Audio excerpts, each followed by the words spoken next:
ನನ್ನ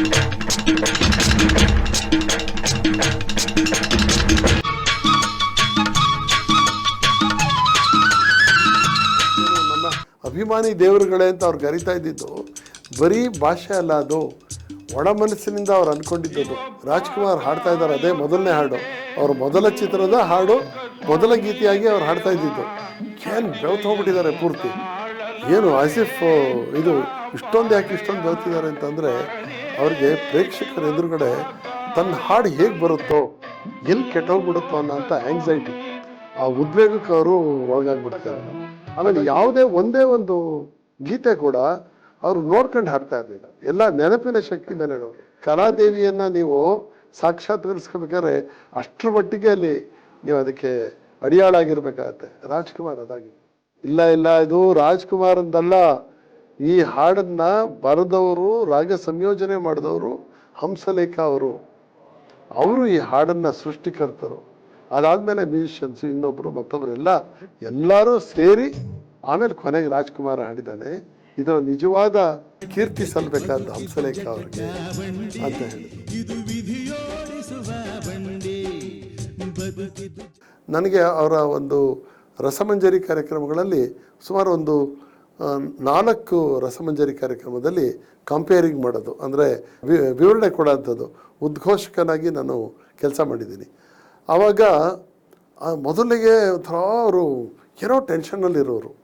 ಅದು ನಾನು ಹೇಳಬೇಕಾದಂಥದ್ದು ಅಂತಂದರೆ, ಅವ್ರು ಎಷ್ಟು ಸೆನ್ಸಿಬಲ್ ಆಗಿರ್ತಾಯಿದ್ರು ಪ್ರೇಕ್ಷಕರ ಅವರ ಮನಸ್ಥಿತಿ ಬಗ್ಗೆ ಅಂತ ಹೇಳಿ.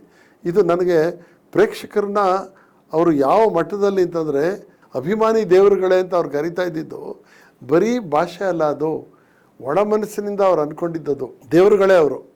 ಆ ದೇವರುಗಳಿಗೆ ಅಂತಂದರೆ ನಂದೇ ಒಂದು ಇನ್ಸಿಡೆಂಟಲ್ಲಿ ನಾನು ಹೇಳ್ಬೋದು ಅಂತ ಅನಿಸುತ್ತೆ. ಇದು ಕಾರ್ಗಿಲ್ ವಿಜಯೋತ್ಸವ ಎಲ್ಲ ನಡೀತಲ್ಲ, ಆವಾಗ ಒಂದು ರಸಮಂಜರಿ ಕಾರ್ಯಕ್ರಮ ಏರ್ಪಡಿಸ್ತು. ಕಲಾಮಂದಿರದಲ್ಲೇ ನಡೀತು. ಯಾವ್ಯಾವ ಹಾಡ್ತಾರೆ, ಯಾರ್ಯಾರು ಇದು ಹಾಡ್ತಾರೆ, ಅದಕ್ಕೆಲ್ಲ ಸ್ಕ್ರಿಪ್ಟ್ ಎಲ್ಲ ರೆಡಿ ಮಾಡಿಕೊಂಡು ಕಂಪೇರಿಂಗ್ ನಂದೇ ಮಾಡೋಕ್ಕೆಲ್ಲ ರೆಡಿಯಾಗಿ ಬಂದಿದ್ದೆ. ಬಂದಾದಮೇಲೆ ರಾಜ್ಕುಮಾರ್ದು ಇನ್ನು ಶುರುವಾಗೋದಿತ್ತು. ಆಮೇಲೆ ಶುರುವಾಗೋದ್ರಲ್ಲಿ ಇದ್ದಾಗ ನಾನು ಅನೌನ್ಸ್ ಮಾಡೋದಕ್ಕೆ ಅಂತ ಹೋದೆ. ನಮ್ಮ ಭಗವಾನ್ ಬಂದು, ರಂಗಸ್ವಾಮಿಯವ್ರು ಒಂದು ಸ್ವಲ್ಪ ಕೊಡಿ, ಮೈಕ್ ಕೊಡಿ ಅಂತೇಳಿ ಇಸ್ಕೊಂಡ್ರು. ಆಮೇಲೆ ಕೊಡ್ತೀನಿ, ಒಂದು ನಿಮಿಷ ಇರಿ, ನಾನು ಮೊದಲು ಏನೋ ಪ್ರಾರಂಭಿಕವಾಗಿ ಅವರೇನೋ ಒಂದು ಅನೌನ್ಸ್ ಮಾಡ್ತಾರೆ ಅಂತ ನಾನು ಮೈಕ್ ಕೊಟ್ಟರೆ ಮಂಗನಾಗ್ಬಿಟ್ಟೆ ಅನ್ನಿಸ್ಬಿಡ್ತು. ಇವರೇನು ಮಾಡಿದ್ರು, ರಾಜ್ಕುಮಾರ್ ಅವರು ಮೊದಲನೇ ಹಾಡನ್ನ ಹೀಗೆ ಹೇಳ್ತಾರೆ, ಹಾಗೆ ಹೀಗೆ ಅಂತ ಅವರೆಲ್ಲ ಅನೌನ್ಸ್ ಮಾಡಿದ್ರು. ನನಗೆ ಹುರಿದೋಗ್ಬಿಡ್ತು ಒಂದೇ ಸರಿ. ಅದಕ್ಕೋಸ್ಕರ 15-20 ದಿನದಿಂದ ನಾನೆಲ್ಲ ತಯಾರು ಮಾಡ್ಕೊಂಡೆಲ್ಲ ರೆಡಿ ಇದ್ದರೆ ಈ ವಯ್ಯ ಬಂದು ಕಿದ್ಕೊಬಿಟ್ನಲ್ಲ ಅಂತ ಹೇಳಿ ಆ ಥರ ಸಿಟ್ಟು. ಆಮೇಲೆ ಹೋಗಿದ್ದೆ ಜಯಮಾಲ ಅವ್ರ ಹತ್ರ, ಸದಾನಂದ ಅವ್ರ ಹತ್ರ ಹೋಗಿ ರೇಗಾಡ್ಬಿಟ್ಟೆ ನಾನು. ಈ ತೀರ್ಗೆ ಯಾತಕ್ಕೆ ಇದು ಮಾಡಬೇಕು, ನಾನೇ ಮಾಡ್ತೀನಿ ಇದ್ರೆ ಮುಗಿದೋಗೋದಲ್ಲ, ನನ್ನ ಯಾಕ್ರಿ ಕರೆಸಿದ್ರು ಇವರು ಅಂತ ಹೇಳಿ ನಮ್ಮ ಸ್ಟೈಲಲ್ಲೇನು ಇಲ್ಲ, ಅದು ಅಣ್ಣವ್ರಿಗೆ ಫಸ್ಟ್ ಅವ್ರು ಕಂಫರ್ಟಬಲ್ ಇರೋಲ್ಲ, ಒಂದು ರೀತಿ ಅವ್ರಿಗೆ ಸ್ಟೇಜ್ ಫಿಯರ್ ಅಲ್ಲ, ಅದು ಜನಗಳ ಎದುರುಗಡೆ ಒಂಥರ ಪೆಚ್ಚಾಗಬಾರ್ದು ಅಂತ ಹೇಳಿ, ಹಾಗಾಗಿ ಅವ್ರ ಜೊತೇಲಿರ್ತಾರೆ. 1-2 ಹಾಡು ಅವ್ರಿಗೆ ಕಂಫರ್ಟಬಲ್ ಆಯಿತು ಅಂದರೆ ಆಮೇಲೆ ನೀವು ಮಾಡೋರಂತೆ ಅಂತ ಅಂದರು. ನನಗೆ ಸಮಾಧಾನ ಆಗೋಲ್ದು. ಆದರೆ ಅಲ್ಲಿ ನೋಡ್ತೀನಿ ಇವರು ಪ್ರಾಂಪ್ಟ್ ಮಾಡ್ತಾ ಇದ್ದಾರೆ, ಭಗವಾನ್ ಕಾಯೋ ತಂದೆಯೇ ದೇವ ಕರುಣಿಸು ಅಂತ ಹೇಳಿ ಒಂದು ಹಾಡು. ಈಗಲೂ ಅದು ಕ್ಲಿಪ್ಪಿಂಗ್ಸ್ ನೀವು ನೋಡ್ಬೋದು ಎಲ್ಲ ಕಡೆ. ರಾಜ್ಕುಮಾರ್ ಹಾಡ್ತಾ ಇದ್ದಾರೆ, ಅದೇ ಮೊದಲನೇ ಹಾಡು, ಅವ್ರ ಮೊದಲ ಚಿತ್ರದ ಹಾಡು, ಮೊದಲ ಗೀತೆಯಾಗಿ ಅವ್ರು ಹಾಡ್ತಾ ಇದ್ದಿದ್ದು. ಏನು ಬೆವ್ತು ಹೋಗ್ಬಿಟ್ಟಿದ್ದಾರೆ ಪೂರ್ತಿ. ಏನು ಆಸಿಫ್ ಇದು ಇಷ್ಟೊಂದು ಯಾಕೆ ಇಷ್ಟೊಂದು ಬೆವ್ತಿದ್ದಾರೆ ಅಂತಂದರೆ, ಅವ್ರಿಗೆ ಪ್ರೇಕ್ಷಕರ ಎದುರುಗಡೆ ತನ್ನ ಹಾಡು ಹೇಗೆ ಬರುತ್ತೋ, ಎಲ್ಲಿ ಕೆಟ್ಟೋಗ್ಬಿಡುತ್ತೋ ಅನ್ನೋಂಥ ಆ್ಯಂಗ್ಸೈಟಿ, ಆ ಉದ್ವೇಗಕ್ಕೆ ಅವರು ಒಳಗಾಗ್ಬಿಡ್ತಾಯಿದ್ರು. ಹಾಗಾಗಿ ಅವ್ರಿಗೆ ಶಬ್ದಗಳು ಸ್ಲಿಪ್ ಆಗಿಬಿಡೋದು. ಹಾಗೆ ಇವರು ಭಗವಾನ್ ಏನು ಮಾಡೋರು, ಹಿಂದ್ಗಡೆ ನಿಂತ್ಕೊಂಡು ಅಲ್ಲಲ್ಲೇ ಸ್ಟ್ಯಾಂಜದಲ್ಲಿ ಏನೋ ಸ್ವಲ್ಪ ಮಿಸ್ ಆಯಿತು ಅಂದರೆ ಪ್ರಾಂಪ್ಟ್ ಮಾಡೋರು. ಹೀಗಾಗಿ ಹಾಡು ಚೆನ್ನಾಗಿ ಬರೋದು. ನಾನು ಆವಾಗ ನೋಡಿ ಅಲ್ಲ ಅಣ್ಣವ್ರ ಸ್ಥಿತಿ ನೋಡಿ, ಇಲ್ಲಿ ಏನು ಬೆವತ್ತು ನೀರಾಗಿದ್ದಾರೆ ಅಂತ. ಮತ್ತಿನ್ನು ಮುಂದಿದ್ದಕ್ಕೇನು ಎರಡು ಡ್ರಮ್ಮೇ ನೀರು ಕುಡಿಬೇಕೋ ಏನೋ ಅಷ್ಟೊಂದು ಬೆಳ್ತಿದ್ದಾರೆ ಅಂದೆ ನಾನು. ಇಲ್ಲ ಅವರು ನೋಡಿ ಅಂತಂದರು. 2 ಹಾಡೋದ್ರೊಳಗೆ ರಾಜ್ಕುಮಾರ್ ಒಂಥರ ಹಿ ಬಿಕೇಮ್ ಕಂಫರ್ಟಬಲ್. ಆಮೇಲೆ ಭಗವಾನ್ ಬಂದರು, ತೊಗೊಳ್ಳಿ ನಿಮ್ಮದು ಇನ್ನು ಬ್ಯಾಟಿಂಗ್ ಶುರು ಮಾಡಿ ಅಂತ ಅಂದರು. ಏನು ಸರ್, ನಾನು ಇದೇನಪ್ಪ ಎಲ್ಲ ನೀವೇ ಹಿಡ್ಕೊಂಬಿಟ್ರೇನೋ ಅಂತಿದ್ದೆ ಅಂದೆ. ಇಲ್ಲ ನೀವು ಬೌಂಡ್ರಿ ಸಿಕ್ಸರ್ ನಿಮ್ಮದೇನೆ, ಇನ್ನು ಹೋಗಿ ಅಂತ ಅಂದ್ಬಿಟ್ಟು ಕಳಿಸ್ಬಿಟ್ರು. ಆಮೇಲೆ ನಾನು ಅನೌನ್ಸ್ ಮಾಡೋದಕ್ಕೆ ಶುರು ಮಾಡಿದೆ. ರಾಜ್ಕುಮಾರು ಒಂದರಿಂದ ಒಂದು ಅದ್ಭುತವಾದ ರೀತಿಯಲ್ಲಿ ಹಾಡ್ತಾ ಹೋಗ್ಬಿಟ್ರು. ಎಂಥ ಸ್ಫೂರ್ತಿ ಅವ್ರಿಗೆ ಬಂದಿತ್ತು ಅಂತಂದರೆ ನೀವು ಇಮ್ಯಾಜಿನೇ ಮಾಡೋಕ್ಕಾಗಲ್ಲ. ಆಮೇಲೆ ಒಂದೇ ಒಂದು ಗೀತೆ ಕೂಡ ಅವರು ನೋಡ್ಕೊಂಡು ಹಾಡ್ತಾ ಇರಲಿಲ್ಲ, ಎಲ್ಲ ನೆನಪಿನ ಶಕ್ತಿ ಮೇಲೆ ಹೇಳೋರು. ನೆನಪಿನ ಶಕ್ತಿ ಹೇಗೆ ಬರುತ್ತೆ? ನೀವು ಅದನ್ನು ಧಾರೆ ಎರೆದಿದ್ದಾಗ, ನಿಮ್ಮ ಮನಸ್ಸನ್ನು ಪೂರ್ತಿಯಾಗಿ ಧಾರೆ ಎರೆದಿದ್ದಾಗ ಮಾತ್ರ ನೀವು ಆ ರೀತಿ ಹೇಳೋಕ್ಕಾಗತ್ತೆ. ಕಲಾದೇವಿಯನ್ನು ನೀವು ಸಾಕ್ಷಾತ್ಕರಿಸ್ಕೋಬೇಕಾದ್ರೆ ಅಷ್ಟರ ಮಟ್ಟಿಗೆ ಅಲ್ಲಿ ನೀವು ಅದಕ್ಕೆ ಅಡಿಯಾಳಾಗಿರ್ಬೇಕಾಗತ್ತೆ. ರಾಜ್ಕುಮಾರ್ ಅದಾಗಿದ್ದರು. ಒಬ್ಬ ಮನುಷ್ಯ ಕಲೆಗೆ ತನ್ನನ್ನು ತಾನು ಸಮರ್ಪಿಸ್ಕೊಂಡೋರಿಗೆ ಮಾತ್ರ ಈ ರೀತಿ ಇರೋಕ್ಕೆ ಸಾಧ್ಯ ಆಗುತ್ತೆ. ನಾನು ಆಮೇಲೆ ನೋಡ್ತಾ ಇದ್ದೆ, ಎಲ್ಲರೂ ಇವರು ನೋಡ್ತಾರೇನೋ ಯಾವ್ದಾರ ಸ್ಕ್ರಿಪ್ಟ್ ಇಟ್ಕೊಳ್ತಾರೇನೋ. No script. ಒಂದು ಸರಿ ಅವ್ರು ಬಂದಲ್ಲಿ ನಿಂತ್ಕೊಂಡ ಮೇಲೆ ಮುಗಿದೋಯ್ತು. ಸ್ಟೇಜ್ ಮೇಲೆ ಅವರು ಯಾವುದು ಕೊಟ್ಟರು ಮಾಡ್ತಾರೆ.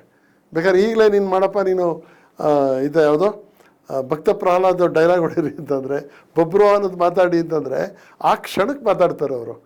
ಬಟ್ ಆರಂಭಿಕವಾಗಿ ಅವ್ರಿಗೊಂದು ರೀತಿ ಫಿಯರ್ ಅದು. ನಾವು ಅದನ್ನು ಲಘುವಾಗಿ ಹೇಳ್ತೀವಿ, it is not stage fear. ಅಭಿಮಾನಿ ದೇವರಿಗೆ ತಾನು ಎಲ್ಲಿ ಕಳಂಕ ಮಾಡಿಬಿಡ್ತೀನೋ, ತಪ್ಪು ಮಾಡ್ತೀನೋ, ಅಪಚಾರ ಮಾಡ್ತೀನೋ ಅನ್ನುವ ಎಚ್ಚರಿಕೆ ಅದು. ಅದನ್ನು ನಾನು ಕಂಡಿದ್ದು. ಸೊ ಇದಾದಮೇಲೆ ಮಧ್ಯದಲ್ಲಿ ಒಂದು ಹಾಡು ಬಂತು, ಹುಟ್ಟಿದರೆ ಕನ್ನಡ ನಾಡಿನಲ್ಲಿ ಅಂತ. ಅದು 11ನೇ ಗೀತೆ. ಅದು ಹಾಡಬೇಕಿತ್ತು. ನಾನೇನು ಮಾಡಿದೆ, ಬಂದಿದೆ, ಅನೌನ್ಸ್ ಮಾಡಿದಾಗ ಇದು ಒಂದು ಗೀತೆಯ ದೃಷ್ಟಿಯಿಂದ ತುಂಬ ಸಾಧಾರಣವಾದ ಗೀತೆ. ಆದರೆ ಡಾಕ್ಟರ್ ರಾಜ್ಕುಮಾರ್ ಅವರು ಹಾಡಿರೋದ್ರಿಂದಾಗಿ ಅದಕ್ಕೆ ಒಂದು ಹೊಸ ಚೈತನ್ಯ ಬಂದಿದೆ. ಇವತ್ತು ನಮಗದು ನಾಡಗೀತೆ ಅಷ್ಟೇ ಪ್ರಸಿದ್ಧಿಯಾಗಿದೆ. ಹುಟ್ಟಿದರೆ ಕನ್ನಡ ನಾಡಿನಲ್ಲಿ ಹುಟ್ಟಬೇಕು ಅಂತ. ರಾಜ್ಕುಮಾರ್ ಒಳಗಡೆ ಇದ್ದರು, ಸ್ಟೇಜಿನ ಹಿಂಭಾಗದಲ್ಲಿ.